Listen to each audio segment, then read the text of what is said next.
Sure ఎట్లా ఉంటామో తెలియదు. బాడీ కంప్లీట్గా డిఫరెంట్, వెయిట్ కంప్లీట్గా డిఫరెంట్, అసలు మనకి సెట్ అవుతుందో లేదో కూడా తెలియదు.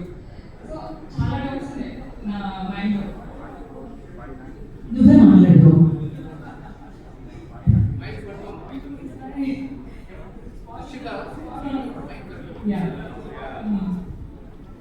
శ్రీదేవి చాలా అందరూ. సో అంటే నా ఆ హాబీలో ఎమోషన్స్ని చేసినప్పుడు ఎలా ఉంటుంది అది చాలా డౌట్ఫుల్ అనమాట. ఫస్ట్ డే ఐ థింక్ నేను దీంట్లో ఎంటర్ అయింది, శివ గారు నాకు ఒక మెసేజ్ పెట్టారు, I was driving, I was going to work, ఒక కాల్ వచ్చింది, ఆ కట్ట call. Then I texted, he texted me from Poona film corporation, please come to the audition. ఇది జరిగింది అనమాట.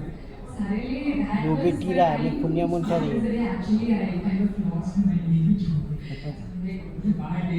చెప్పేసి సరేలే వెళ్ళాం, మన దగ్గర పర్లేదు కదా అని just audition, just like that. వచ్చిన వెంటనే సరే అని ఆడిషన్